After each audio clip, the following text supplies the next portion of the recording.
রাজধানীর শেরেবাংলা নগরে বিএনপির উদ্যোগে দলের প্রতিষ্ঠাতা জিয়াউর রহমানের মাজার কমপ্লেক্স থেকে অবমুক্ত করা হয় মাছের পোনা। প্রধান অতিথি দলের সিনিয়র যুগ্ম মহাসচিব রুহুল কবির রিজভী নিজ হাতে মাছের পোনা ছাড়েন। পরে সাংবাদিকদের রিজভী বলেন, তারেক রহমানের নির্দেশে বিএনপি পরিবেশ নিয়েও কাজ করে যাচ্ছে। যে কাজগুলো ভারপ্রাপ্ত চেয়ারম্যানের নির্দেশে করে যাচ্ছে সেটা আমি আগেই বলেছি, শুধু সমাজসেবামূলক আহত নিহত পরিবার বা কেউ দৃষ্টিশক্তি হারিয়েছেন গুলিতে, কারো পা চলে গেছে, কারো হাত চলে গেছে, আজীবনের জন্য পঙ্গুত্ব বরণ করেছেন অসহায় পরিবার, তার দিকে শুধু ছুটে যাচ্ছে না। পরিবেশকে সুস্থ রাখা, পরিবেশ যদি পঙ্গু হয় গোটা জাতি পঙ্গু হয়ে যাবে। যেমন একটি ছেলে যদি কোনোভাবে পঙ্গুত্ব বরণ করে, সে যদি খোড়া হয়ে যায়, পরিবার সামগ্রিকভাবে অর্থনৈতিকভাবে নানাভাবে সামাজিকভাবে একটা পঙ্গুত্ব বরণ করে, ঠিক তেমনি পরিবেশ যদি নষ্ট হয়ে যায় তাহলে এটি গোটা জাতি হবে, গোটা বিশ্ব আপনার খোড়া হয়ে যাবে, পঙ্গু হয়ে যাবে। এই কারণে এই বিষয়ে অত্যন্ত তীব্র দৃষ্টি রয়েছে আমাদের ভারপ্রাপ্ত চেয়ারম্যান জনাব তারেক রহমান। এ সময় জাতিসংঘের সভায় আল জাজিরাকে দেয়া প্রধান উপদেষ্টার বক্তব্য প্রশ্নবোধক বলে মন্তব্য করেন তিনি।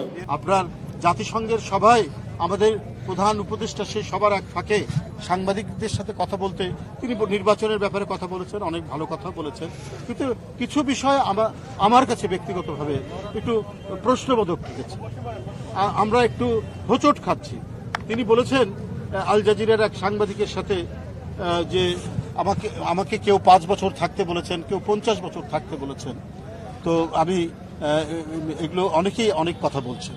তো এই কথা বললে আপনার অঙ্গীকার, আপনি তো গণতন্ত্র বিনষ্টকারী, ধ্বংসকারী শেখ হাসিনা দেশের টাকা লুটপাটকারী, তার পতনের পর মানুষের আকাঙ্ক্ষা হচ্ছে গণতন্ত্র পুনঃপ্রতিষ্ঠা করা।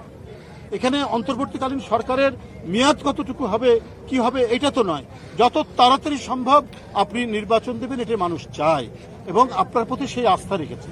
কিন্তু এখন এই যে কথাটা আপনি বললেন, এটা এর আগে আপনি যখন ফেব্রুয়ারিতে নির্বাচন হবে কি হবে না, যে অনিশ্চয়তা ছিল, আপনার এই কথার মধ্যে দিয়ে আরেকটি অনিশ্চয়তা তৈরি হলো। রিজভী আরো বলেন, দেশ বিরোধী শক্তি এবং ফ্যাসিবাদী গোষ্ঠী ষড়যন্ত্র চালাচ্ছে বলেই পাহাড়ের এই অনিশ্চয়তা চলছে। আপনার পাহাড়ে অশান্তি কেন? তাহলে নিশ্চয়ই বুঝতে হবে যে বাংলাদেশ বিরোধী কোন শক্তি অথবা যাদের পতন হয়েছে তারা তো অনেক টাকা নিয়ে পাচার করেছে, সেই টাকা দিয়ে বাংলাদেশের ভিতরে অস্থিতিশীল করতে পারে। তো এই অস্থিতিশীলতা যদি না হয়, আগে থেকেই বিভিন্ন পদক্ষেপ সরকারের নেওয়া দরকার ছিল। এখন তা আপনারা বলছেন পার্শ্ববর্তী একটি দেশ, তারা আমাদের এই দেশে গণতন্ত্র থাকুক না থাকুক তাদের কোনো যায় আসে, তারা সবচাইতে নিকৃষ্ট একটি ফ্যাসিবাদের পতন হয়েছে, তাকে তারা আশ্রয় দিয়েছে এবং সেখান থেকে প্রতিনিয়ত তিনি উস্কানিমূলক কথা বলছেন। তো তারা তো কোনোদিনই আমাদের মঙ্গল চাইবে না। মঙ্গল চাইবে এদেশের মানুষ, মঙ্গল চায় এদেশকে যারা ভালোবাসে। বিএনপি দেশকে অবাধ ও সুষ্ঠু নির্বাচনের দিকে নিয়ে যেতে চায় বলেও মন্তব্য করেন রুহুল কবির রিজভী।